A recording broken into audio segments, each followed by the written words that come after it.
muito boa noite. Aqui é Érica, sou mentora de capital humano da ELS Inovação na Advocacia e estamos aqui, como habitual, nas nossas quintas-feiras, no nosso Talks de Gestão. Hoje o tema ele é muito interessante porque ele pega numa questão que interessa 100 de 100 empreendedores, que é a questão financeira, é a questão de como trabalhar fluxo de caixa, é a questão de entender se realmente o negócio está dando lucro ou prejuízo. E o que mais acontece também é que quando nós nos damos conta e quando nós conversamos com os advogados, nós nos deparamos com pessoas altamente preparadas tecnicamente, de uma expertise realmente irretocável naquilo que aprenderam. E aí abrem um escritório de advocacia e são deparados com demandas e com desafios dos quais eles não necessariamente foram tão preparados assim. E a gestão financeira talvez seja um desses desafios. Então, é por isso que eu entendo que este momento ele é bastante importante para que a gente possa conversar sobre essas coisas que não necessariamente o advogado ele aprendeu na faculdade, mas ele é convidado e ele é o tempo todo desafiado a lidar com essas questões financeiras no dia a dia. E aí, o que acontece, né? Nós estamos mentor de finanças com o Jorge Majeski para conversar sobre esse artigo da semana, que o tema é bastante proposital. Olá, Jorge, boa noite, boa Olá, noite. Eric, tudo bem? Boa Bom, noite. bom tê-lo aqui nessa nossa conversa, cujo tema é muito provocativo, não é? O óbvio que ninguém faz. Então, o tema, eu gostaria, Jorge, de te dar essas boas-vindas, já conversando sobre o tema. O que é óbvio, né? Sim, Óbvio é aquilo que salta aos olhos, mas aquilo que salta aos seus olhos não necessariamente pode saltar aos meus olhos ou aos olhos de quem jamais teve algum preparo para lidar com essas demandas no escritório. Eu queria, no primeiro momento, te perguntar o que te motivou a escrever algo que versasse por esta linha. beleza. Bom, primeiramente, realmente é um tema bastante provocativo, né? O nosso dia a dia dentro dos escritórios, aí o meu mais especificamente atuando diretamente nessa questão financeira, é bastante interessante como a gente vê exemplos dos mais variados possíveis, né? Do alfinete ao foguete ali. Ver as coisas bem feitas, ver as coisas caóticas também, tá? Mais da questão óbvia, né? Por que essa provocação do óbvio que ninguém faz? Quando você fala de um escritório de advocacia, né, enfim, que é o público qual foi direcionado o artigo, ele funciona como uma empresa. Tem lá as suas diferenças de conceituais, vamos assim dizer, mas ele funciona como uma empresa. Ele tem faturamento, ele emite nota fiscal, ele paga imposto, ele tem funcionário, enfim, ele gira como tem fornecedor, enfim, gira como uma empresa qualquer. E como uma empresa qualquer, você espera ter lucro. E como o lucro é algo que vem do financeiro, e como qualquer empresa também, você precisa ter o controle das suas finanças. Né? O que está entrando, o que está saindo e assim sucessivamente. E o que são coisas, digamos assim, óbvias nessas partes, né? Se você tem lá, por exemplo, uma conta a receber, ok? Você tem uma nota fiscal, você tem aquele recebimento, você tem uma conta a pagar, você tem que ter lá a sua nota fiscal para fazer o pagamento e tudo mais, fazer os lançamentos, o controle, entender do que está vindo esse dinheiro, que tipo de honorários, entender o que você está pagando, com o que você está gastando, onde que está indo o dinheiro, vamos assim dizer, né? E assim sucessivamente. Então, são coisas relativamente óbvias que todo mundo quer, inclusive, né? Quando eu me deparo com os escritórios, nossa, eu quero enxergar isso, isso, isso. O que é isso, isso? É exatamente isso que eu estava falando. Quero saber como que eu componho minha receita, quero saber onde que eu estou gastando dinheiro. E é só, não tem mais muito mistério. É apenas fazer o registro correto e fazer a organização da coisa. Na verdade, o financeiro, ele vai... Eu costumo dizer que os dois pilares da gestão financeira acabam sendo a organização e a disciplina, né? Para você E ter seus disciplina. números sempre na ponta do lápis. É interessante porque na sua fala você traz aspectos bastante comportamentais da gestão financeira, organização e disciplina. Eu gostaria de subir um pouquinho o olhar aqui com você, que você falou exatamente das práticas, mas eu gostaria, Jorge, que você falasse sobre a relação que existe entre o planejamento estratégico e o planejamento financeiro. Porque o planejamento financeiro também não é uma coisa que vai ficar solta. Então, eu gostaria, você pode falar um pouco sobre essa conexão? Em primeiro lugar, tá? Quando você diz planejamento financeiro, o que especificamente é um planejamento financeiro? E como esse planejamento financeiro, ele se conecta com o planejamento estratégico do escritório? Perfeito. Isso é uma coisa muito interessante, também é uma coisa muito importante, é o que todo mundo quer e é relativamente fácil de fazer esse alinhamento, só que a gente acaba sendo engolido pelo dia a dia, vai deixando para depois e vira a bela e famosa bola de neve, né? Vamos lá. Dentro do planejamento estratégico, né? Claro que é uma ciência, vamos assim dizer, bastante ampla, mas o que você procura, basicamente, resumindo em poucas palavras? Definir uma linha de ação, uma trilha do que você precisa fazer para alcançar determinados objetivos, colocando a grosso modo, certo? Quando você coloca o que precisa ser feito para alcançar alguns objetivos, de novo, você está falando em objetivos visando muitas vezes a expansão do negócio e por óbvio que isso tem uma correlação com o financeiro. Você espera crescimento, você espera retorno, ou pelo menos conseguir pagar as contas, né? Conseguir chegar no ponto de equilíbrio ali, tá? O que é o planejamento financeiro? Então a gente conecta um pouco com o que eu falei agora há pouco, tá? Daquela organização, porque é bastante comum eu me deparar com clientes que registram tudo que acontece. Então, eu anoto aqui tudo que entrou, eu anoto aqui tudo que saiu. Ótimo, isso já é um grande primeiro passo, né? Mas existem Mas alguns... não é planejamento financeiro. Não é o suficiente. Certa vez eu usei uma analogia e ficou bem interessante, o pessoal gostou e eu costumo usar até hoje. Quando você simplesmente anota e você está olhando, registra, né? E está olhando para trás no teu financeiro, é como se você estivesse no carro olhando só pelo retrovisor. É fácil enxergar o que aconteceu, né? Quando a gente olha os registros ali. Mas a gestão financeira é muito mais do que isso. É saber para onde está indo, né? Exatamente, a gente estuda aquilo que aconteceu e com base no seu histórico, aí com base em objetivos definidos e alinhados com o seu planejamento estratégico, você desenha, projeta o futuro. Projeções de gastos, metas de receita, metas de lucratividade, porque acaba sendo bem comum eu ver assim, puta, eu sei que eu vou gastar tanto, eu não sei quanto que eu vou ganhar.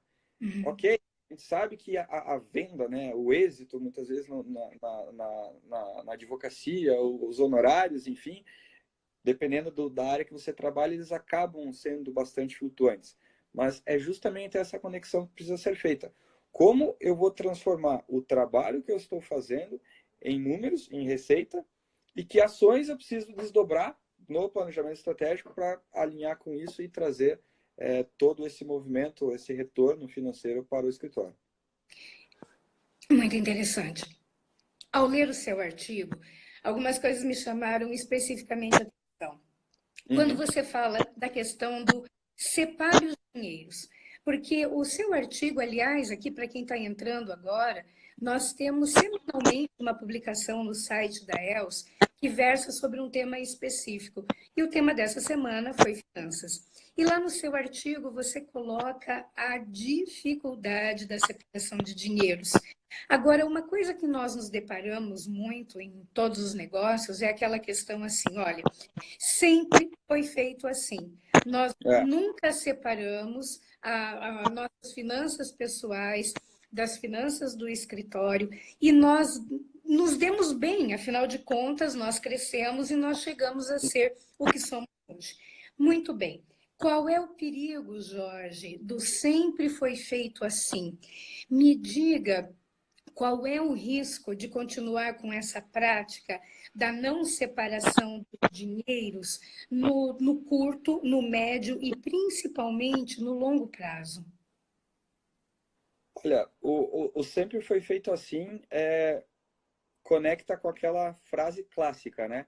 Continue fazendo as mesmas coisas e procura ter resultados diferentes. É uma coisa totalmente antagônica e não vai acontecer. Não quero gorar ninguém, mas se fizer sempre a mesma coisa, por óbvio que resultado diferente não vai ter. E essa questão da separação dos dinheiros, o que é o separar os dinheiros? É outra coisa que todo mundo já ouviu falar, todo mundo que já conversou com alguém que tem empresa, com algum gestor de escritório, com algum contador, com qualquer tipo de consultor, é as suas finanças pessoais são diferentes das finanças do seu escritório ou No da sua empresa. negócio. Ponto. De, a unanimidade, praticamente todas as pessoas sabem disso. Mas há uma dificuldade tremenda de fazer isso na realidade. E não é tão difícil na bucha. Volta daquilo que a gente está falando de novo, do planejamento e da disciplina, né? De você ter uma disciplina e até, muitas vezes, estabelecer um salário para a sua própria empresa te pagar. Né? Salário, Uhum. prolabore, distribuição de lucro, antecipação, enfim, o nome, né? Como isso vai ser orquestrado não importa muito. O que importa é que isso entraria É, na estrutura do negócio. Né? E essa separação, ela é muito comum, infelizmente, eu acho que eu vejo aí, sem sacanagem, poderia dizer facilmente em 70, assim, 3 entre 4 escritórios fazem, já fizeram ou vão fazer de novo isso. São realmente poucos os que têm essa disciplina, de novo, de deixar tudo bem separadinho, tá? E o perigo é você não enxergar direito, ter uma visão deturpada de uma coisa e de outra coisa. e da Deixa saúde financeira do negócio, né? exatamente, não foi nenhuma nem duas vezes que eu já me deparei com um cliente assim, a gente, né, fazendo montando todos os relatórios, toda a organização financeira. E teve uma cliente uma vez que me falou assim: Jorge, eu acho que meu escritório vai quebrar e eu estou muito preocupada e não sei o que, e as contas não fecham e tudo mais. Aí quando a gente começa a colocar na ponta do lápis, organizar tudo, o ralo aberto do dinheiro no escritório era o próprio sócio, nesse caso uma sócia, enfim. Ela gastava praticamente todas as contas pessoais dela, era o escritório que bancava, saía da conta ali e tudo mais, e parecia, quando num olhar desatento de bate-pronto, que o escritório estava dando prejuízo. Enquanto o escritório era altamente rentável, mas havia uma falta de disciplina tanto com o resultado financeiro do negócio, quanto com as finanças pessoais nesse caso. Teve um cliente, certa vez, que a gente comentando assim, aí ele, pô, Jéssica, eu não sei quanto que eu ganho, né? Daí eu, poxa, doutor, mas como que você não sabe quanto você ganha? Então, peraí, vamos resolver isso aqui agora. Quanto que você, como é que são os seus gastos e tudo mais? A gente começou a olhar para as finanças dele, para daí tentar encaixar isso dentro do escritório. Então, assim, é algo plenamente possível de ser feito, se não ninguém fazia, né? É algo muito possível de ser feito, relativamente fácil, precisa de organização. E o grande perigo é você ter uma visão totalmente deturpada Do do resultado, resultado. como esse exemplo que eu acabei de citar, e se embananar com as suas finanças pessoais também. Né? Por falta de ter essa correlação, uma coisa acaba conectando a outra. Então, são dois problemas oriundos de um mau hábito. Né? Pois é, de um hábito que está aí convidando para mudanças, porque realmente, né, quem não controla não administra. Então, realmente é uma questão que nós começamos falando em misturar os dinheiros e acabamos a nossa fala no sentido de que é tão importante, é muito importante para o escritório, para o negócio, que o próprio advogado, que os sócios tenham uma gestão financeira pessoal muito clara e muito equilibrada, né? E aí é que, quando você coloca esses exemplos, eu fico me perguntando sobre a própria questão de apuração dos lucros. E eu gostaria que você explicasse qual que é a diferença que se estabelece entre regime de caixa e regime de competência, porque o contrário também é verdadeiro. Pode ser que eu tenha a ideia de que o meu negócio está altamente rentável, mas tem algo mascarando aí. Você pode explicar qual é a diferença e o que é importante para fazer a leitura de um e de outro? Com certeza. Quando a gente está falando de regime de competência, é um método de apuração que a gente usa para calcular o lucro. Está falando de lucro, a gente está falando do resultado econômico da coisa, tá? Da organização, das finanças. Eu costumo, um jeito fácil de definir o regime de competência é o fato gerador, tá? O que eu falo fato gerador? Vamos usar um exemplo.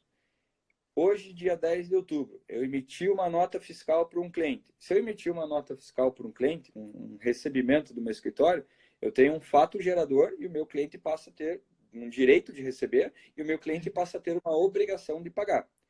Se isso eu receber só em novembro, tá aí um belo exemplo do que aconteceu. Eu tive competência num mês, ou seja, eu gerei o direito de receber num mês, mas só entrou no meu caixa, daí a gente está falando regime de caixa, no outro mês. Um outro exemplo bastante clássico, compra parcelada no cartão.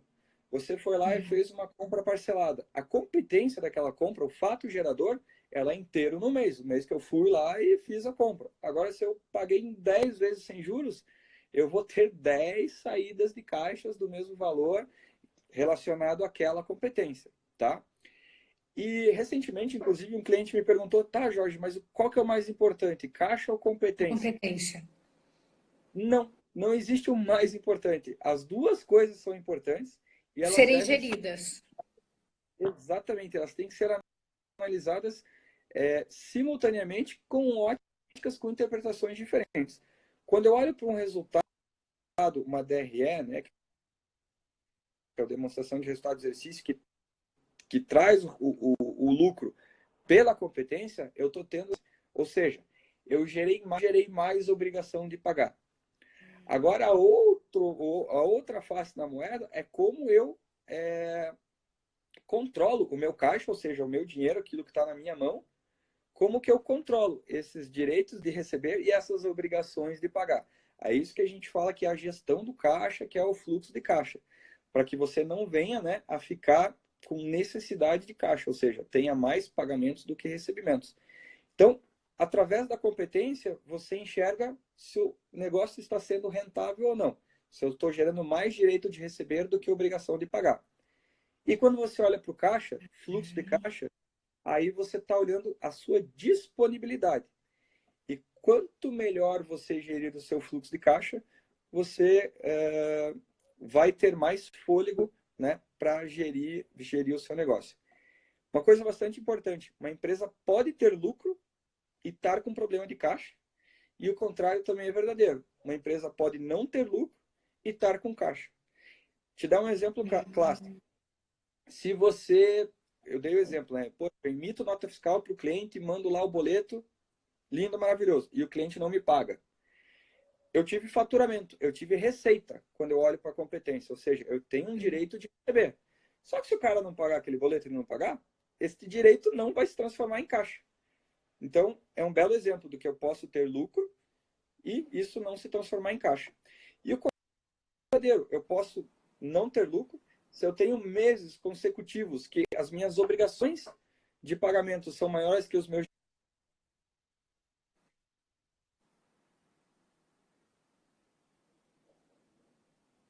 Tá cortandinho aqui, mas o Jorge já tá voltando.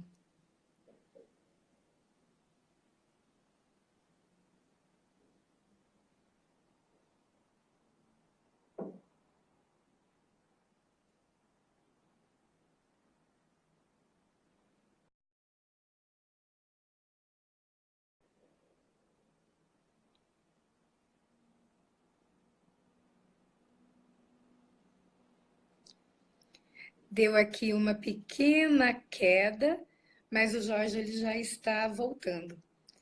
É muito interessante o que o Jorge está comentando, porque o que acontece aqui, né?